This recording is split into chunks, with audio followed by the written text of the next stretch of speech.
വില കുറയുമ്പോൾ തന്നെ സ്വർണം വാങ്ങണോ? ശരിക്കും ചെയ്യേണ്ടത് ഇങ്ങനെ. ആഗോള വിപണിയിൽ സ്വർണ്ണവില ഈ ആഴ്ചയും ചാഞ്ചാട്ടത്തിന്റെ സൂചനയാണ് നൽകുന്നത്. തിങ്കളാഴ്ച 2.33% കുത്തനെ ഉയർന്നതിനുശേഷം US ഡോളർ തിരിച്ചുവന്നതോടെ ചൊവ്വാഴ്ച സ്പോട്ട് സ്വർണ്ണ വിലയിൽ ഇടിവ് രേഖപ്പെടുത്തി. US-ചൈന സംഘർഷങ്ങൾ വർദ്ധിച്ചതും റഷ്യക്കെതിരായ ഉക്രൈനിന്റെ വൻ ഡ്രോൺ ആക്രമണവും മൂലമുണ്ടായ ദുർബലമായ ഡോളറിന്റെയും പുതുക്കിയ സുരക്ഷിത നിക്ഷേപ ആവശ്യകതയുടെയും സഹായത്താൽ സ്വർണം കുത്തനെ ഉയർന്നു.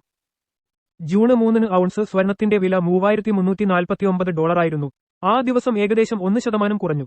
അതേസമയം 97,649 രൂപയിൽ ഉണ്ടായിരുന്ന MCX ഓഗസ്റ്റ് സ്വർണം ഏകദേശം 0.31% കുറഞ്ഞു. US ഡോളർ സൂചിക ശക്തിപ്പെടുകയും നെഗറ്റീവ് ഒഴുക്ക് ഉണ്ടായിരുന്നിട്ടും അപകടസാധ്യത ആരോഗ്യകരമായി തുടർന്നതിനാൽ മഞ്ഞലോഹം താഴ്ന്നു. US-ചൈന വ്യാപാര സംഘർഷങ്ങൾ വീണ്ടും ഉടലെടുത്തത് സ്വർണത്തിന്റെ ആകർഷണം വർദ്ധിപ്പിച്ചിട്ടുണ്ട്. കൂടുതൽ ചിപ്പ് സാങ്കേതിക നിയന്ത്രണങ്ങൾ ഏർപ്പെടുത്തുകയും നിർണായകമായ ജെറ്റ് എഞ്ചിന് ഭാഗങ്ങളും സാങ്കേതികവിദ്യയും ചൈനയിലേക്കുള്ള കയറ്റുമതി നിർത്തുകയും ചെയ്തു. നിയന്ത്രണങ്ങൾക്ക് കീഴിലുള്ള കമ്പനികളുടെ അനുബന്ധ സ്ഥാപനങ്ങൾ പിടിച്ചെടുക്കുന്നതിനായി പുതിയ നിയന്ത്രണങ്ങൾ കൊണ്ടുവന്ന് ചൈനയുടെ ടെക് മേഖലയിലെ നിയന്ത്രണങ്ങൾ വിപുലീകരിക്കാനും പദ്ധതിയിടുന്നു. ജൂൺ 2 അറിയപ്പെടുന്ന ആഗോള സ്വർണ്ണ ETF ഹോൾഡിംഗുകൾ 88.336 മില്യൺ ഔൺസ് ആയി ഉയർന്നു. ഇത് മെയ് 15 ശേഷമുള്ള ഏറ്റവും ഉയർന്ന നിലയാണ്.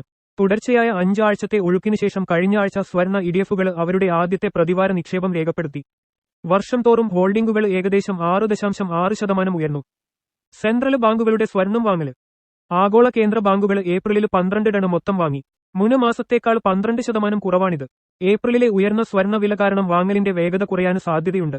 USISM സേവനങ്ങളുടെയും നോൺ ഫാം പേറോൾ റിപ്പോർട്ടുകളുടെയും മുന്നോടിയായി സ്പോട്ട് ഗോൾഡ് വ്യാപാരത്തെ തരംതാഴ്ത്താൻ സാധ്യതയുണ്ട്. സാമ്പത്തിക പ്രശ്നങ്ങളെക്കുറിച്ചുള്ള US-ചൈന പിരിമുറുക്കങ്ങളും ആശങ്കകളും ലോഹത്തെ പിന്തുണയ്ക്കാൻ സാധ്യതയുണ്ട്. US-ചൈന ചർച്ചകളിൽ വ്യക്തമായ പുരോഗതിയില്ലെങ്കിലോ US non farm payroll report പ്രതീക്ഷിച്ചതിലും ശക്തമല്ലെങ്കിലോ ഔൺസിന് $3,435 10 ഗ്രാം 1 ലക്ഷം രൂപ എന്ന നിലയിലേക്ക് സ്വർണമെത്തും. ആ സാഹചര്യത്തിൽ നേട്ടം കൊയ്യാൻ നേരിയ വിലക്കുറവിൽ പോലും സ്വർണം വാങ്ങിക്കുന്നതാണ് നല്ലത്.